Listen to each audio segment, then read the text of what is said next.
It's more or less like a dream come true. I didn't know how to ride a motorcycle till 10 years ago. Nice stuff. Thanks, man. We were in Sri Lanka and I needed to ride a motorcycle in a scene. And then I came back and that's when I bought my first Royal Enfield actually. I bought a classic 500. 2 years into owning that bike, I had a sort of 5-6 month period where I did a couple of rides, and I think that completely, that turned the switch on. And I came back from those rides like absolutely obsessed with a motorcycle. I've never really taken things too seriously. I had no clue how to start a brand. I had no clue how to design bags. But taking a step into the unknown has always been something that excites me, and something that I kind of relish. The fact that I've done this over and over again with things, and it's that excitement that kind of makes me feel alive. It's more or less like a dream come true. Having designed collaborative products for Royal Enfield has been something that I can't even put it in words, to be honest. I've been a massive patron, fan, whatever you might want to call me, of this institution which is Royal Enfield. It's more or less something that's engraved in people's hearts. It's something that a nation carries proudly.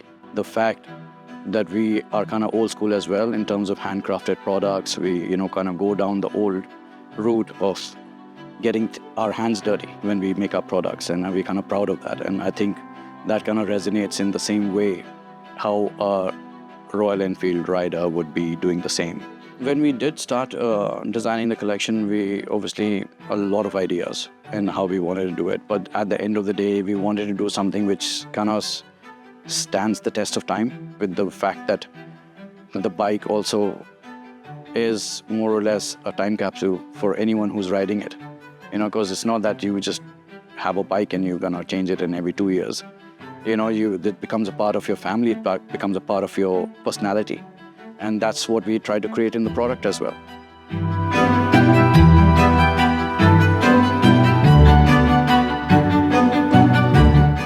I don't do long hauls, so I haven't had that in my mind. I'm more like a city rider kind of a thing, and the things that I would require and things that kind of look good. I understand everything has to be functional, everything has to go a certain way, usability has to be there. But for me, optics matter. And aesthetics is something that I'm very. Motorcycles are really beautiful things. Yeah. So it needs to look good. It makes, when you are on a bike, it's like accessorizing is a massive part of the entire journey itself. A lot of people don't even have bikes; they just buy the accessories. It is your way of connecting. For me, functionality is one thing, but when I was doing this entire process and this collection, I was like, how do I make the person feel the bike without being on the bike? Is it a wristband? Is it like how you want to carry your goggles? What are the things that you carry that remind you that you are a biker in a way? Optics matter, and it's something that aesthetically you have to be completely in it.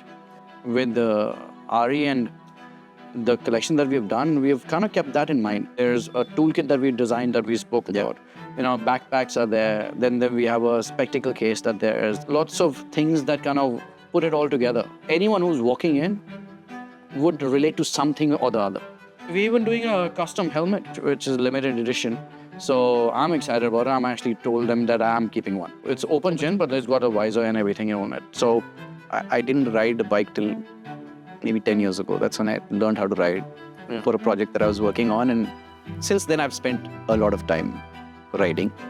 Yeah, so it's been a very sort of concentrated attachment to this idea. And I think even when I'm not on the bike, I spend a lot of time either thinking about a ride or thinking about some motorcycling gear, which I think is my one big addiction in life, right? Or like planning a ride or something to do on the motorcycle. And I was actually really sad when Royal Enfield discontinued the Classic 500, because that was my first bike, and that's the bike I learned how to ride on.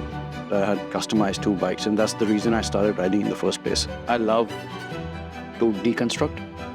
Not really good at constructing it back though. Hence, I just wanted to do something on my own. It was like a pet project of some sorts. I didn't know how to ride at that point in time. You learned how to ride on one of these. On the bike that I eventually made. I'm not there yet. I'm a bit attached to the bike that I ride on.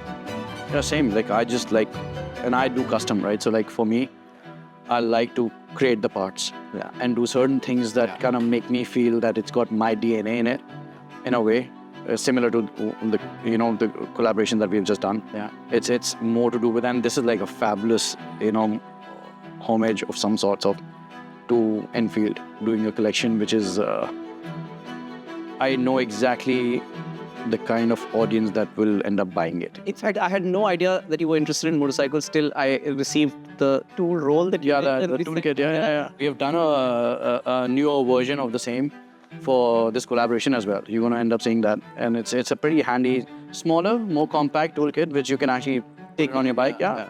And it's got all the essentials in it. So like, I've obviously followed your journeys on social media. Like, what's the one thing that kind of really appeals to you about riding and going on a long journey? Like, is it like a meditative mode that you get into? Because that's what I would imagine. It is, absolutely, and which is why it's always way, way, way more fun when you have to share that space with fewer and fewer people. It amazed me the fact that just the bike and you are one. Yeah. And you're not thinking about anything else. You're aware of the environment around you, but you're taking in every little moment. So I guess everyone who's watching this would want to know that what was the sort of need or the requirement that you were maybe trying to fulfill with this line? As in, products like this do exist in some form or the other, but what were you trying to do at Nappa Dori to sort of put your sort of stamp on it? Yeah. Interesting question, because, when we were giving this, when the collaboration came together, the first thing that came to my mind is like, hey, I'm not like one of these Himalayan riders. I'm a city rider. So, for me, going from point A to point B is going to the coffee shop most of the time. And, and whenever I go and try to look for things or accessorize myself, I usually end up finding things which are heavy duty, very mountain driven, a lot of protection. Overkill. And I wanted to do something which is more lifestyle oriented. And for me, there's a reason that we've used canvas and leather and tried to do the backpacks in a certain way where it's easy for you to keep your phone or your laptop and it's padded. Things like that really work, because you go into a coffee shop, you might want to go and work there.